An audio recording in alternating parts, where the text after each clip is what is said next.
Appamada and its programs are supported by your generosity, and your generosity and support makes such a difference.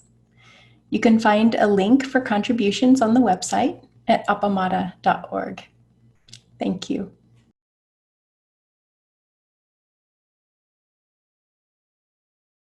Good morning, everyone. Good morning to all of you and everyone online.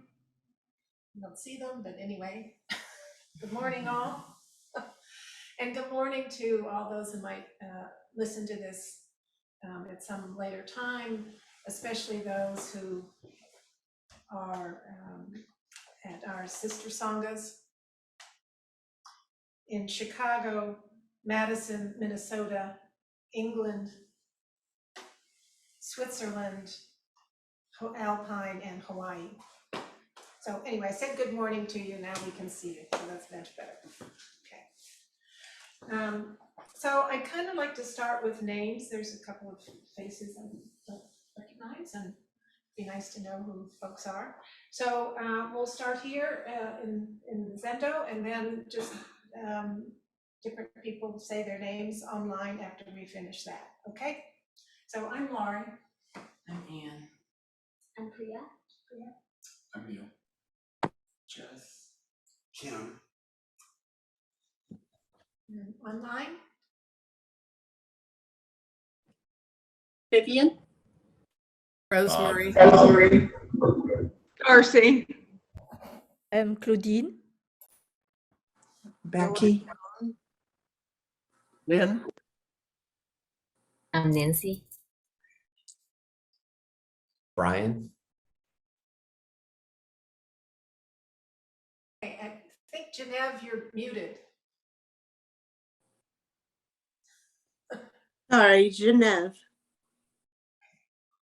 Milan. Good morning, Milan. Okay. All right, so let's start with some announcements. I wanted to talk about what's coming up next weekend, which is the Jisoo ceremony, which is an annual affair. And what it is a celebration, typically a Japanese celebration of the enlightened being, Jisoo. And he is the protector, we'll say, of women and lost children, and also of her travelers. And part of that ceremony, what I would like people to do is bring something that they've either created or that's already made, that if there's someone in particular that you're thinking of for this ceremony, if you've had a lost child, for example, that you would have this object, and then you could, if you would so desire, talk about it a little bit with us about what that represents to you. So anyway, we did that last year, and it was really a very lovely ceremony. So please come. It's usually very, very sweet. So that'll be at 10 o'clock in lieu of the Dharma talk next week. Also, I would like to announce an upcoming intensive that will be held in July. It'll be the 18th through the 23rd. It'll be an integrated retreat. I'll be leading it with another person, and 5 days of the week are going to we'll meet from 6:30 to 7:30 in the morning, and then in the evening from 7 till 9. And then Saturday, it will be all day from 8 to 5. We'll have a sec lunch probably, and then breaks, the usual full day sit. So I welcome all of you to come. There'll be a save the date announcement that will be going out, and then there'll be subsequently registration. So be looking for that.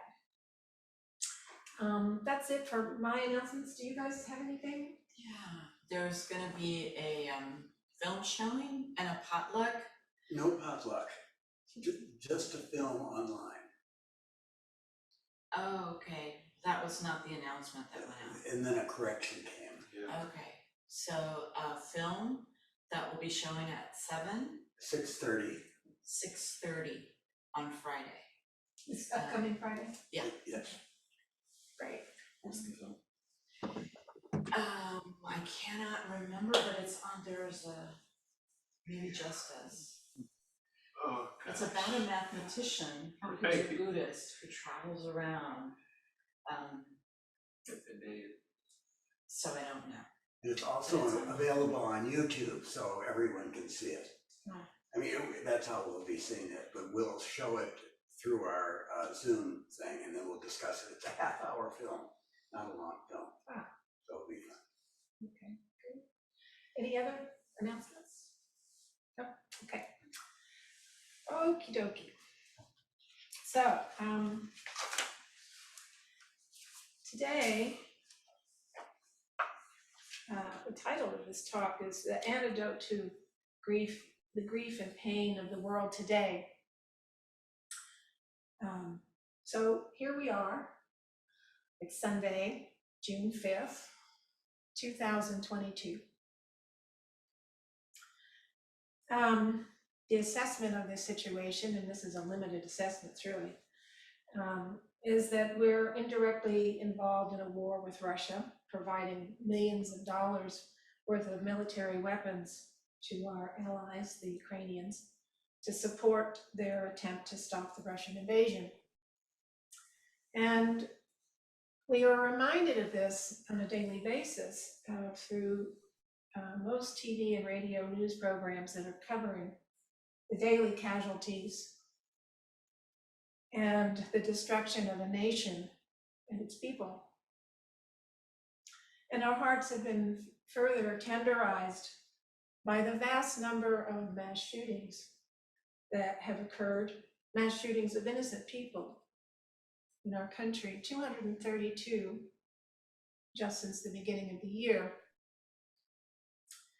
The Buffalo shooting occurred in a supermarket.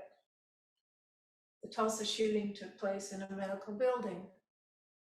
The Uvalde shooting was particularly painful because young children were involved. They were shot down in their classroom at school.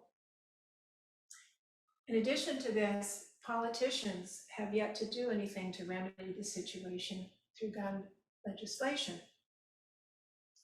So these tragedies are all occurring within the context of a world still grieving from the more than 1 million deaths from COVID just in the United States, while the virus rages on. Moreover, people are suffering and dying from diseases such as cancer, diabetes, heart attacks, strokes, etc., as well as the normal run of affairs of being injured in car wrecks and fires and all the other calamities that befall human beings. And I know this sounds depressing, but it's important to realize this is where we are. This is the situation. This is the backdrop of our lives. And consequently, grief is so much a part of what we are living in, or that is living in us. Maybe that's better stated. And I think perhaps one of the worst consequences of all this tragedy and death is the suffering caused by despair.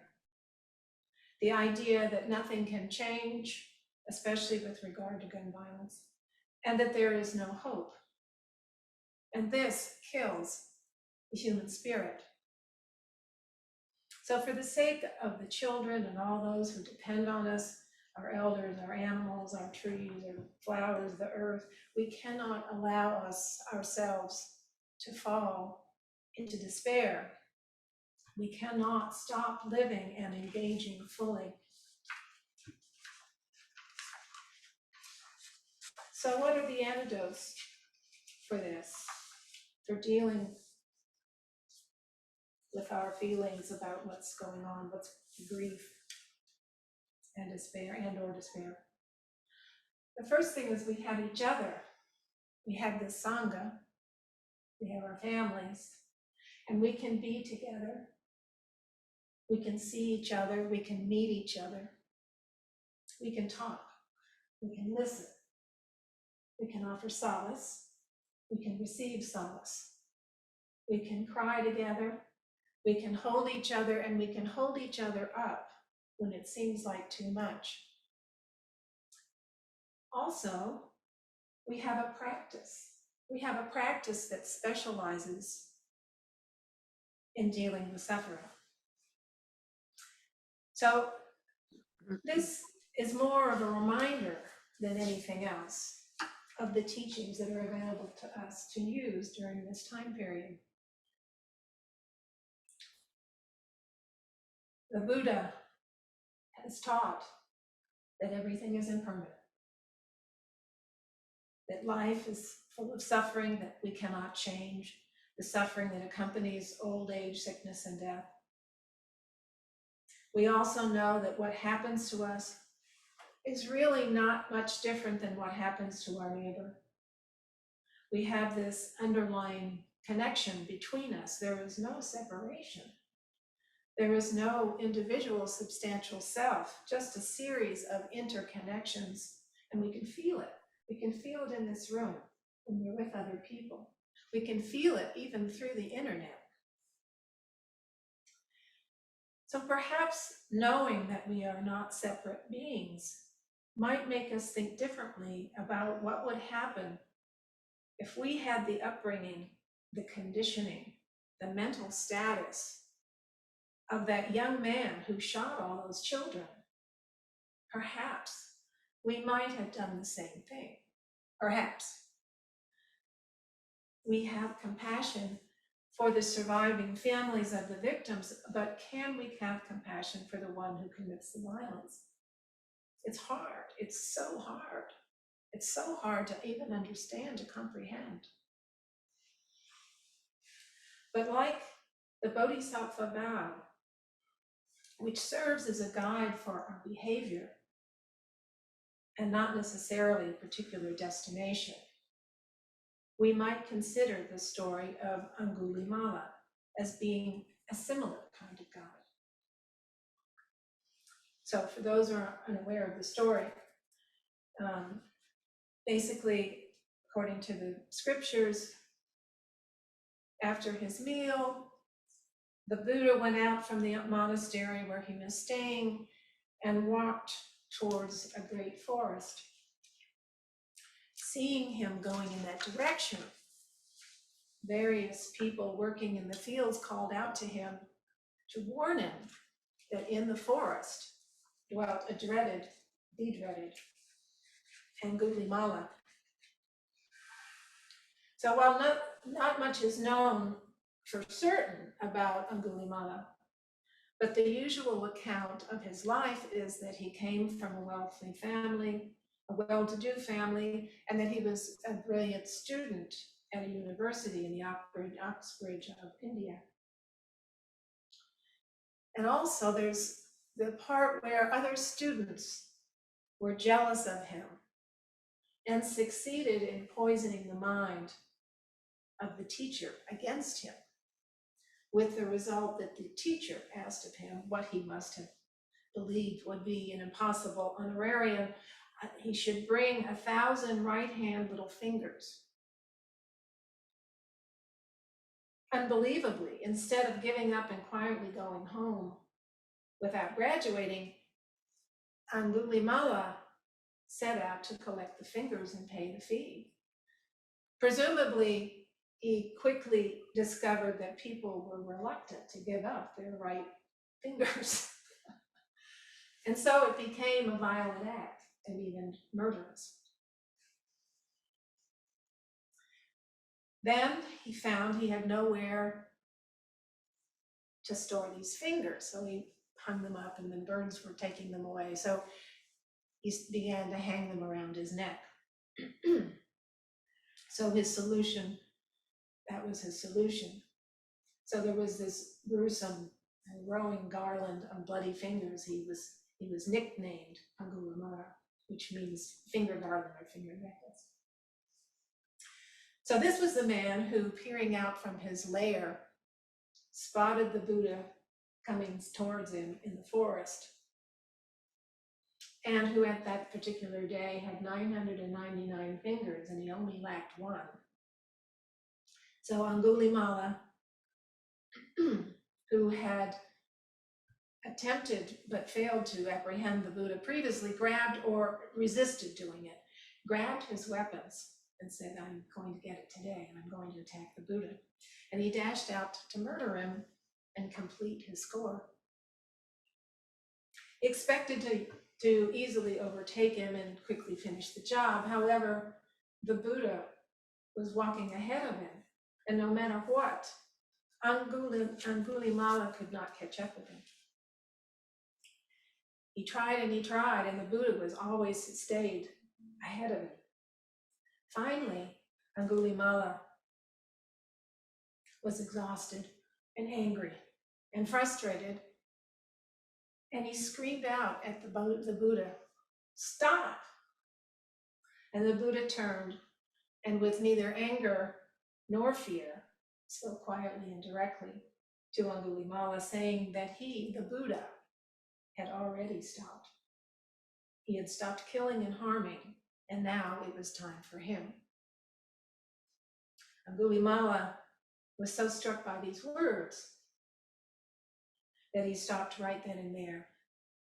He threw away his weapons and he followed the Buddha back to the monastery, where he became a monk. Later, the king, unaware of what had happened, came by leading his troops out to arrest Angulimala. Being a pious monk, he called to pay respects to the Buddha and to inform him of what he was going to do. The Buddha asked the king what his reaction would be if to know, or if he were to discover, that amongst this assembly of monks sat Angulimala. This king said, well, I would find it unbelievable that such a foul and even evil person could now be a Buddhist monk and seated amongst such exalted company. But were it the case, he answered, he would certainly pay his respects and make offerings. So then the Buddha stretched out his right hand and pointed to where Angulimala was seated amongst the other monks.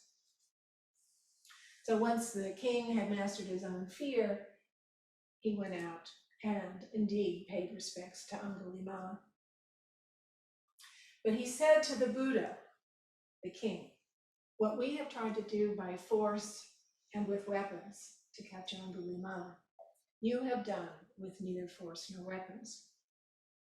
In the course of time, after a period of some trial to himself, Angulimala did eventually succeed in purging his mind of all greed, hatred, and delusion, and realized for himself the Buddhist goal of enlightenment. So the story of Angulimala teaches us that the possibility of enlightenment may be awakened in the most extreme of circumstances, that people can and do change, and that people are best influenced by persuasion and, above all, example. But going back to the Uvalde shooter for just a moment, perhaps that young man will be the one who changes the minds of the politicians so that they too see that violence with guns needs to be stopped, and that our citizenry needs to be protected. Perhaps. But before we can even contemplate this, and contemplate thinking about compassion for the killer, we need to work on our own suffering, our fear, our anger, our grief that we have right now. So, what do? We must follow our training and continue to do what we always do. We look at our suffering through the lens of the Four Noble Truths. I do want to make one distinction here when we're talking about suffering, that we can look at suffering, we can divide it in kind of two ways, or into two separate categories, if you will. One, as I mentioned earlier, is the kind of suffering that occurs with old age, Sickness. thank you, sickness and death. And of course, we're talking here more about death than anything else, but so that's one, and that's more of a clean suffering. It's immediate. And then there's the suffering that's the second arrow. It's the suffering that's caused, it's self-induced. It's us criticizing ourselves when we've done something stupid. I had a car wreck. That's the thing that I'm upset about. But then on top of that, I throw in, oh, I should have done this, I should have done that, or oh, I'm so silly to not look this way, or that's the second arrow. So we tend to do that. So that's where we can really do some work, is paying attention to that. So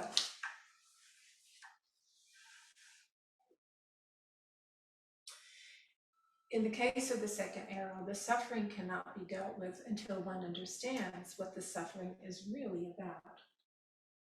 So the Buddha suggested we work with the Four Noble Truths to relieve our suffering. That is, study and understand our suffering, determine its causes by finding the clinging, and then bring about cessation by looking at our attachment, and then following the Eightfold Path.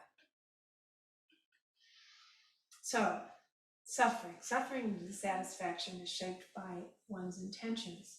It is something you do, you suffer. And the skill to suffering is to comprehend it to the point where you have no more passion, no more aversion, and no more delusion toward it. So this is the place we start. We develop knowledge by thoroughly understanding the truth of suffering, the truth of the causes of suffering, and the truth of cessation, and the true path to liberation, to transform it into a more virtuous path. So truth one, by contemplating one's own suffering, we realize that suffering is not yours. It's not particular to me, but that rather everyone is suffering at one time or another. It is the pain, not my pain. It's not your pain, it's the pain. We are all in this together. And the kindness and compassion of others shows us how to have compassion for ourselves and for others. We can offer the merit of our practice to all of those in the world feeling sorrow right now. And that eases the pain. We're not alone. We're all in the same boat. And it also eases the pain for those that we're offering the merit to. Truth two, we meditate to understand the causes of suffering. We study ourselves to understand our cravings spawned by greed, hate, and delusion. The greed being wanting more and more. The hate being turning away, the aversion, what we don't want, looking away. And the delusion, not seeing things as they truly are. The truth three is the cessation of suffering. And that means extinguishing the desire which liberates us from attachment through disenchantment or being misled by it. And this, when we clear up our enchantment, we see life as it is, the only teacher. We end up with clear seeing, which is wisdom, and we can move forward with wisdom. Truth four, Buddha's prescription for the end of suffering, the Eightfold Path. While it avoids indulgence and severe asceticism, the Buddha's path exists only in our engagement with it. We create the path with the activities of our minds, our hearts, and our bodies. Our path to freedom is limited by many mental and emotional obstacles. Flint talks a lot about these obstacles and how we eliminate them. Our sensory desire, our ill will, our sloth and torpor, our restlessness and worry, and our doubt. These things are not caused by unpleasant sensory contact, but rather the attitudes and the views about that sensory contact. For example, if there's something that doesn't smell very good, the aversion doesn't come from the sensory contact, the smell itself. It comes from our idea that it doesn't smell good, that it's not pleasing to us. It's that attitude that makes a difference, not the actual contact itself. So, we build on the path to liberation by disengaging from perspectives and behavior that weigh us down, by replacing them with the behaviors that lighten and support us. And I think these are very important right now, such as the Brahma Viharas. If we send loving kindness to ourselves and then send it out to the world, or radiate it out to the world, it makes a difference. It makes a difference for us, and I believe it makes a difference for the world. We also can sit with compassion, offering compassion where we can, offering it out to the whole world. Empathetic joy, the same, being joyful for others, for their good fortunes, and equanimity. There's also the 6 paramitas: generosity, ethical conduct, joyful effort, meditation, and wisdom and understanding. These are important qualities to be in connection with. And lastly, the 8-fold path of enlightenment, which starts with right view. And right view is viewing things through the Four Noble Truths. The second is right intention. And the primary intention is the intention is the primary motivation for what we think, say, and do. So it makes a difference how we set intention, or if we even set an intention. Right speech, not gossiping, not having harsh speech, not withholding information, not lying, not gossiping. For some examples. Right action, skillful action, learning how to be more skillful. Right livelihood, where we live in a manner that is beneficial and non-harming to the rest of the world. It doesn't just consider employment, but just the whole way we live. Right effort, distinguishing mental actions that are skillful and which ones are not, which thoughts or impulses, or which feeling, what states that arise and persist depending on our intentions and reactions. Just paying attention to that, that's our practice. Right mindfulness, studying the body, studying the feeling tones, realizing what's coming up, the mental states and the processes as well. That's right mindfulness. Right concentration is what provides the deep understanding and profound letting go, which is the ultimate, letting go of these obstacles and being more open, more open. So lastly, we have the Bodhisattva vow to guide us. And as we know, and as I mentioned before, the Bodhisattva vow, I've been talking about this the last couple of weeks. It's a guide. It's our, our celestial body in the sky. We aim toward it. And whether we actually reach the destination of beings are numberless, I vow to free them. That's a big ask. But that's what we're aiming for.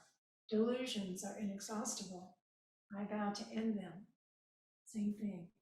There's no limit to our delusions.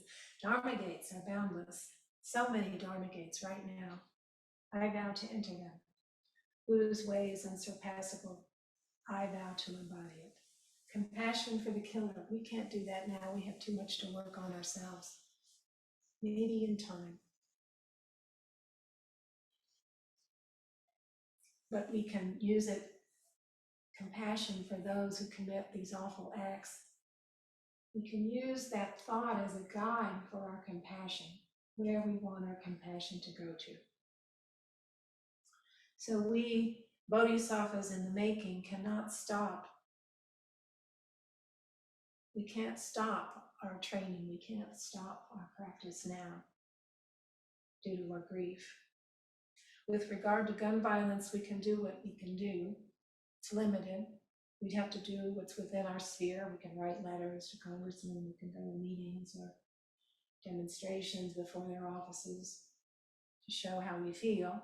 We can donate money to those who are working to create a more just society. We just have to find what we can do. And sometimes, most times in fact, what's required is just sitting. We need to just sit and be with our situation, be with our opinions about it, be with our fear, be with our anger, be with our grief. That's where we start. And it isn't until we get to the point of dispassion and turning away and delusion, lack of delusion, until we get to that point, we can't do a whole lot. There are some things that we can do clearly, but we need to do it with the clear eye and with wisdom. So in summation, I have offered the tools that the Buddha's offered to you, the tools that we know we have, that the Buddha offered for working with suffering. But we all have to find our way. But we find our way together in the midst of these difficult situations. Thank you. Nancy? You're the Yes, moderator, right? yes, What I I am. thought okay. What I would like to do is go into groups of 3. Well, there's not that many people. Let's see. 1, 2, 3, 1, 2, 3. So we have 12, 11, actually subject, you will have 11 people online. 11. Okay, so why don't we go into groups of 3 and we can do one group of 3, one group of 2, and or 2 groups of 3. I can join a group or not. Anyway, and just you might talk about well, anything that was in the talk that you might have been that came up for you, or what are you doing for your grief? How are you dealing with that? How are you dealing with that, basically?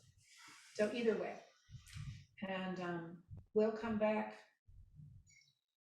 Well, why don't we take a few minutes in the group, take a couple minutes, either jot it down or think about it, and then we'll take 10 minutes, and then take 5 minutes for that, and then 10 minutes for discussing it, and then we'll come back to the main group and talk about it. Okay?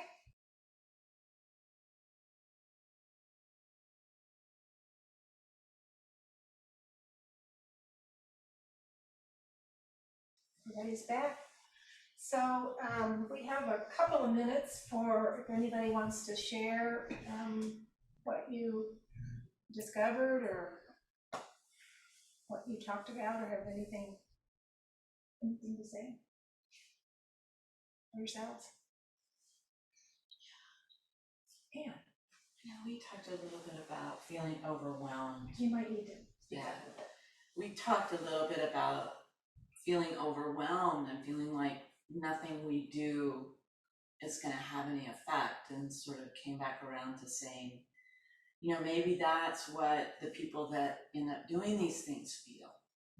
And so how do we address that feeling for ourselves, this feeling of overwhelm? But also this, I know Neil and I both said, it's like, I don't do anything different. I feel like I've just kind of shut down about this. It's good information. It's good information. Yeah. Turn that around. Get together with your people. I'm available. Anyway, anyone else? The corner of the screen. Rosemary.